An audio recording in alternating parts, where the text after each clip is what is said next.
എല്ലാവർക്കും നമസ്കാരം. ഞാൻ ഐവർമഠം കൃഷ്ണപ്രസാദ് വാര്യർ. അദ്ദേഹം അഡ്വക്കേറ്റ് സജൻ ജൂലിയ ഈ ഒരു വിഷയത്തിനകത്ത് റെപ്രസെൻ്റ് ചെയ്ത കൗൺസിലാണ്. അതിൻ്റെ ഡീറ്റെയിൽ ആയിട്ടുള്ള കാര്യങ്ങൾ അദ്ദേഹം പറയുന്നുണ്ടാവും. ഫെബിൻ ജെയിംസ് സീനിയറാണ്. Sajan Julian, advocate Sajan Julian. Sajan Julian, Sajan Julian, JULIAN, Sajan Julian.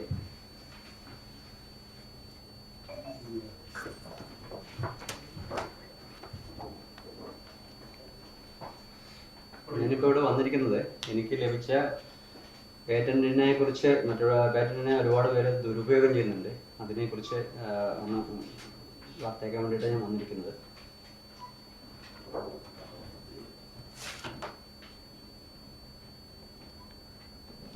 നമ്മളെക്കുറിച്ച് നേരത്തെ എല്ലാ പത്രങ്ങളിലും വാർത്ത വന്നിട്ടുള്ളതാണ്.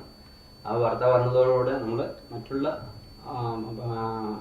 ആളുകളെ ഉപയോഗിക്കരുതെന്ന് പറഞ്ഞിട്ട് നമ്മൾ ഒരു പരസ്യവും നമ്മൾ കൊടുത്തിരുന്നു. അങ്ങനെ ഈ പേറ്റന്റ് ദുരുപയോഗം ചെയ്യുന്നവർക്കെതിരെ സിവിലായും ക്രിമിനലായും നടപടിയെടുക്കുന്നതെന്ന് പറഞ്ഞിട്ട് ക്രിമേഷൻ ബൈ ബ്ലോവർ ടെക്നിക് എന്നാണ് പേര്. മൃതശരീരം ദഹിപ്പിക്കുന്നതായിട്ട് ബന്ധപ്പെട്ടാണ് പേറ്റന്റ് കിട്ടിയിരിക്കുന്നത്. ഇലക്ട്രിക് ബ്ലോവർ ഉപയോഗിച്ച് മൃതശരീരം ദഹിപ്പിക്കുന്നതിനുള്ള പേറ്റന്റാണ് കിട്ടിയിരിക്കുന്നത്. അത് നമ്മൾ ആദ്യം ഒരു കുഴിയെടുത്തതിന് ശേഷം അതിലൊരു ഗ്യാസിൻ്റെ പൈപ്പ് വെക്കും. എന്നതിന് ശേഷം ഇതിൽ ഈ ചെറിയ ഹോളുകൾ കാണുന്നുണ്ട്, ഇത് എയർ പൈപ്പാണ്. ഈ സിസ്റ്റമാണ് നമ്മൾ കണ്ടുപിടിച്ചത്. ബ്ലോവർ ഞാൻ കണ്ടുപിടിച്ചതല്ല. ഇതിൽ നമ്മൾ രണ്ട് ഭാഗത്ത് ഓരോ മോട്ടർ വെച്ചിട്ട് അതിൽ കൂടെ നമ്മൾ മോട്ടർ ഓൺ ചെയ്യുമ്പോൾ ഏറ്റവും അടിയിൽ നിന്ന് ശക്തമായിട്ട് കാറ്റടിച്ച് കൊടുക്കും. അപ്പോൾ ആദ്യം നമ്മൾ എന്താ ചെയ്യുകയെന്ന് വെച്ചാൽ ഒരു ചെത ഒരുക്കിയതിന് ശേഷം മൃതശരീരം വെച്ചിട്ട് ചെത ഒരുക്കുമ്പോൾ ഈ പൈപ്പുകൾ അടിയിൽ വെക്കും. അത് കഴിഞ്ഞ് മൃതശരീരം ഈ ചെതയുടെ മേലെ വെച്ച് കഴിഞ്ഞാൽ നമ്മൾ വിറക് കൊണ്ട് പാക്ക് ചെയ്തിട്ട് നമ്മൾ തീ കൊടുത്തു കഴിഞ്ഞാൽ ഒരു 1/2 ഇഞ്ചിൻ്റെ പൈപ്പ് നീളത്തിൽ നമ്മൾ വെക്കുന്നുണ്ട്. നമ്മൾ ഗ്യാസ് തുറന്നു കഴിഞ്ഞാൽ സാധാരണ ഒരു 3/4 മണിക്കൂർ കൊണ്ട് എല്ലാം കത്തുന്ന ആ തീ ഇതൊരു 5 മിനിറ്റിനകം കത്തി തുടങ്ങുന്നതാണ്. അത് കഴിഞ്ഞ് നമ്മൾ ഗ്യാസ് ഓഫ് ചെയ്തിട്ട് ആ പൈപ്പ് വലിച്ചിടും. അത് കഴിഞ്ഞാൽ ഈ ഇലക്ട്രിക് ബ്ലോവർ രണ്ട് ഭാഗത്ത് നമ്മൾ ഓടിച്ചു തുടങ്ങും. ഈ ബ്ലോവർ ഉപയോഗിച്ച് ചെയ്യുന്ന ഈ രീതിക്കാണ് ക്രിമേഷൻ ബൈ ബ്ലോവർ ടെക്നിക് എന്ന ഇതിൽ നമുക്ക് പേറ്റന്റ് കിട്ടിയിരിക്കുന്നത്. പേറ്റന്റ് നമ്പർ 531266 ഇതാണ് പേറ്റന്റ്. അപ്പോൾ സാധാരണ ഒരു ചെതയിൽ എങ്ങനെയാണെന്ന് വെച്ച് കഴിഞ്ഞാൽ മൃതശരീരം ദഹിച്ച് തീരാൻ ഒരു 5-6 മണിക്കൂറൊക്കെ ആവും. പിന്നെ ഓരോ മൃതശരീരം ഇവിടെ ഇങ്ങനത്തെ ഒരു കാര്യം ആദ്യമായിട്ടായിരിക്കാമെന്ന് എനിക്ക് തോന്നുന്നു. ഈ മൃതശരീരത്തിൻ്റെ കാര്യത്തിൽ മൃതശരീരങ്ങളുടെ ആ ഘടനയ്ക്ക് അനുസരിച്ചിട്ടാണ് കത്തിക്കഴിയുക. ക്യാൻസർ പേഷ്യൻസ്, ഡയാലിസിസ് ചെയ്യുന്ന പേഷ്യൻസിനൊക്കെ ഒരുപാട് സമയമാണ് കത്തിക്കഴിയാൻ. അതേമാതിരി അറ്റാക്കായിട്ട് മരിക്കുന്നത്, പിന്നെ ഈ വെള്ളത്തിൽപ്പെട്ട് മരിക്കുക ഒക്കെ ചെയ്യുന്നതും പ്രായമായ സ്ത്രീകളുടെയൊക്കെ പെട്ടെന്ന് കത്തിക്കഴിയും. അതും സാധാരണ ചെതയിലാകുമ്പോൾ 6 മണിക്കൂർ, ഒരു 5 മണിക്കൂറിന് മേലെ പിടിക്കും. പക്ഷെ നമ്മൾ ഈ ഉപയോഗിക്കുന്ന ഇലക്ട്രിക് ബ്ലോവർ ആണെങ്കിൽ, നോർമൽ ബോഡി ആണെങ്കിൽ നമുക്കൊരു 3/4 മണിക്കൂർ മുതൽ 1.5 മണിക്കൂറിനകം ഇത് കത്തിക്കഴിയുക. അത് ഈ അസുഖമുള്ളതൊക്കെ ആണെങ്കിൽ ചിലപ്പോൾ 2 മണിക്കൂർ ആയെന്ന് വരും.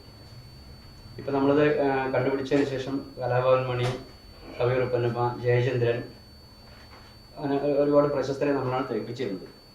എല്ലാവരുടെയും നമുക്ക് ഇപ്പോൾ എനിക്ക് ഏകദേശം 60ഓളം സ്റ്റാഫുകളും 9 ബ്രാഞ്ചുകളുണ്ട്. ഞാനിപ്പോൾ പാലക്കാട്, തൃശ്ശൂർ, മലപ്പുറം, കോഴിക്കോട്, എറണാകുളം, അത്യാവശ്യം കണ്ണൂർ, ഇടുക്കി എന്ന സ്ഥലങ്ങളിൽ പോയിട്ട് തേപ്പിക്കുന്നുണ്ട്.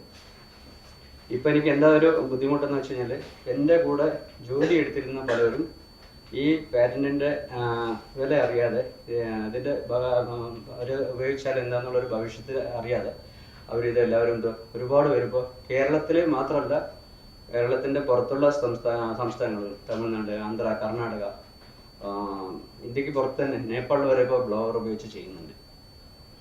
ഇത് നമ്മുടെ കൂടെയുള്ള ഇത് ചെയ്യുന്നവരെ നമ്മൾ നല്ല രീതിക്കൊക്കെ പറഞ്ഞു നോക്കി. ഇപ്പോൾ അവർ കേൾക്കുന്നില്ല. അങ്ങനെ കേൾക്കാത്തത് കൊണ്ടാണ് ഇപ്പോൾ ഒരാൾക്ക് നമ്മളൊരു ഇഞ്ചക്ഷൻ ഓർഡർ കൊടുത്തത്. പാലക്കാട് ചിറ്റൂർ മുനിസിപ്പാലിറ്റിയിൽ ഈ കൃഷിക്ക് അവർ കൃഷ്ണദാസ് എന്നാണ് പേര്. അപ്പോൾ ഈ കൃഷിക്ക് ആ മുനിസിപ്പാലിറ്റിയുടെ കീഴിലുള്ള ശ്മശാനത്തിൽ ബ്ലോവർ വെച്ച് കത്തിക്കാനുള്ള അനുവാദം അവർ കൊടുത്തിരുന്നു.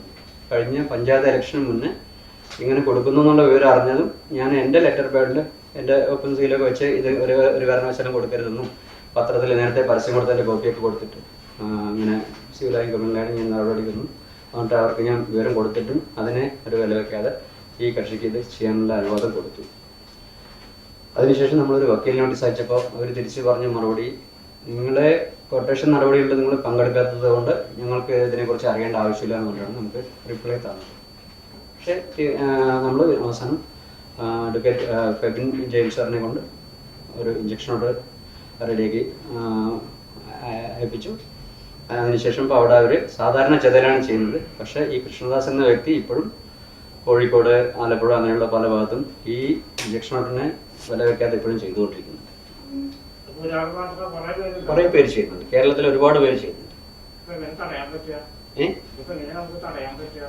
ഇപ്പൊ നമുക്കിത് ഒരാൾക്ക് ഇപ്പൊ ആദ്യമായിട്ടാണ് ഒരു ഇഞ്ചക്ഷൻ ഓർഡർ അയച്ചിരിക്കുക. കാരണം എനിക്കും ഇത് തുടക്കത്തിൽ എങ്ങനെയാണിത് മറ്റുള്ളവർ ചെയ്യുന്നതിന് എങ്ങനെ നിർത്താൻ പറ്റുന്നത് എനിക്കും അറിയില്ലായിരുന്നു. എനിക്ക് അതിനൊരു ഉപദേശം നേരത്തെ കിട്ടിയിരുന്നില്ല. അപ്പോൾ അദ്ദേഹത്തിൻ്റെ അടുത്ത് വന്നപ്പോഴാണ് നമുക്ക് ഇങ്ങനെയുള്ള വഴി സ്വീകരിക്കാം, പേരന് ഇതാണ് ശരിയായ വഴി എന്ന് പറഞ്ഞ് അദ്ദേഹം നേർവഴിക്ക് ഇപ്പോൾ അതിനെ കൊണ്ടുപോകുന്നുണ്ട്. ഇപ്പോൾ ഒരാൾക്ക് കൊടുത്തുകൊണ്ട് ആളിപ്പോൾ അവിടെ ചെയ്യുന്നത് നിർത്തിയിട്ടുണ്ട്. പക്ഷെ പുള്ളി നമ്മളറിയാതെ പുറമേ ചെയ്യുന്നുണ്ട്.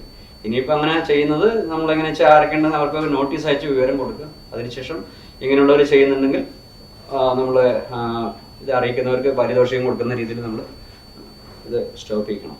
അതിനൊരു വഴിയുള്ളൂ. അല്ല, അദ്ദേഹം വേറെ ചെയ്യുന്നത്. അദ്ദേഹം അവിടെ ശ്മശാനത്തിലാണ് കൂടുതൽ ചെയ്യുന്നത്. അദ്ദേഹം ബ്ലോവർ ഉപയോഗിക്കുന്നില്ല. ഞങ്ങളുടെ സുഹൃത്തുക്കൾ തന്നെയാണ്, നല്ല ബന്ധമുണ്ട്.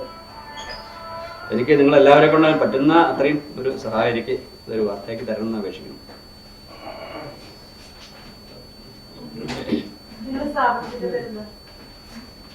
ഐവർമഡ സർവീസസ്, കൃഷ്ണപ്രസാദ് വരെ എന്നുള്ള പേരിലാണ് ഇന്ന് എല്ലാവരും അറിയുന്നത്.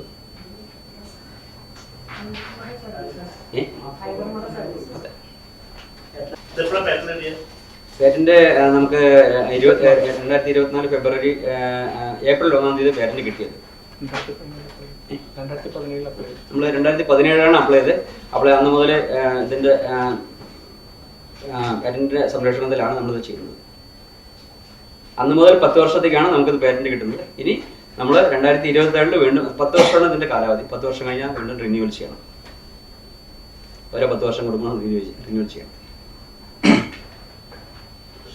ശരി.